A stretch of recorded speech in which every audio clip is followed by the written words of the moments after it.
이 사건은 1982년 10월 17일에 공소시효가 끝남으로써 이제는 범인을 붙들어도 처벌할 수가 없게 됐다.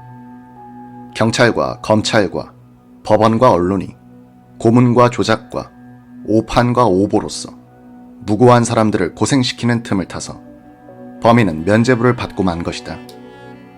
힘없는 서민들이 경찰, 검찰, 법원, 언론의 총공세에 직면할 때 얼마나 비참하게 되는가를 이 사건은 똑똑하게 보여주고 있다.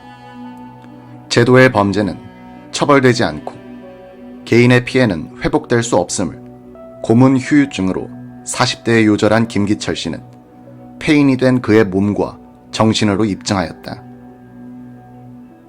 이 기사는 1981년부터 1982년에 걸쳐 월간 마당에 쓴 것이다.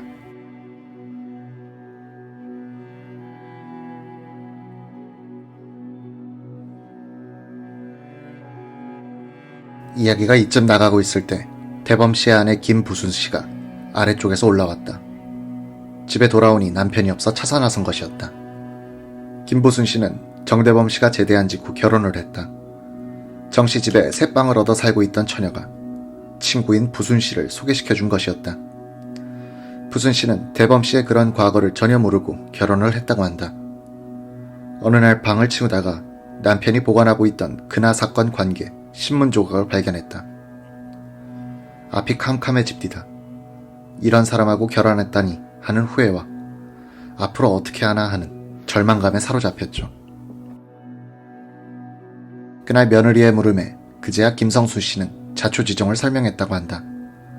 이야기를 듣고 보니 김부순 씨는 남편의 좌절이 오히려 이해가 되더라고 했다. 정대범 씨는 결혼 뒤 일자리를 잡기 위해 동분서주했다. 상업 고교를 나온 그였지만 취직할 수 있는 특별한 재능을 갖고 있지 못했다. 더구나 일병제대라는 이력이 그를 따라다녔다. 이력서를 여러 군데 냈죠. 그때마다 일병제대에서 걸렸습니다. 군에서 사고를 쳤겠지 하는 선입감을 갖는 것 같았습니다. 저는 그 사건을 회상하기가 싫어 일일이 별명할 마음도 내키지 않았습니다.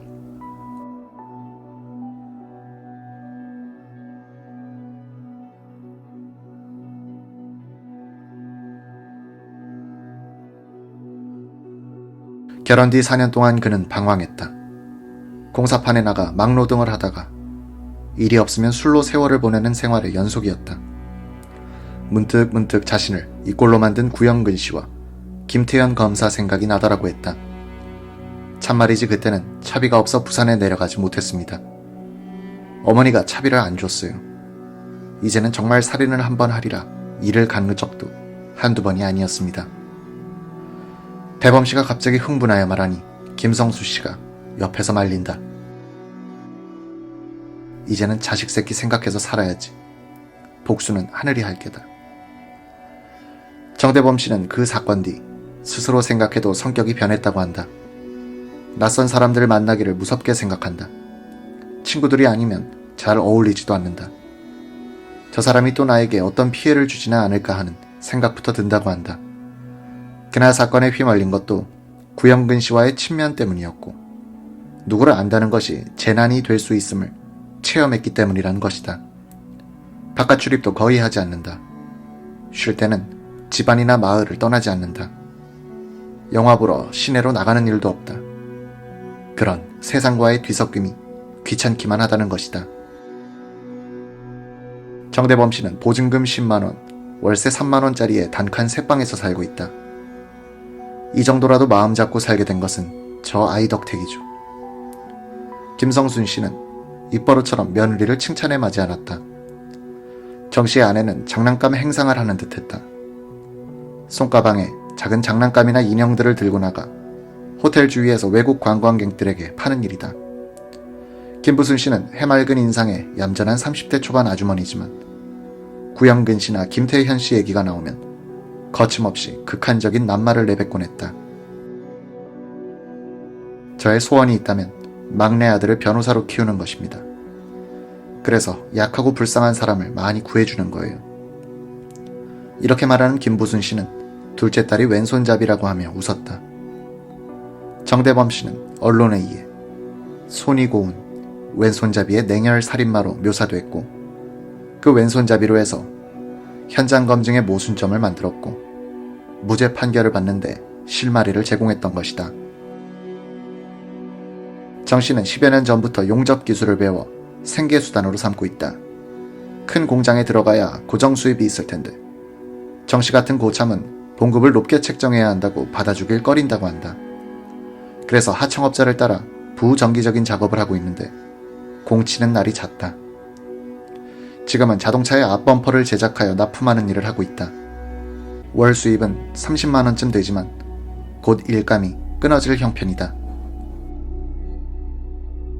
정 씨는 황덕수 씨가 꼬치꼬치 캐물으니 너털 웃음을 터뜨리며 우리 이러지 말고 금식이, 구영근이, 김태현이까지 불러 텔레비전에 함께 나가자. 거기서 한판 벌이자고 했다. 새벽 1시가 넘어서야 우리는 자리를 털고 일어났다. 이젠 집을 알았으니 자주 놀러오라는 정 씨의 황덕수 씨에 대한 인사가 인사치레처럼 들리지는 않았다.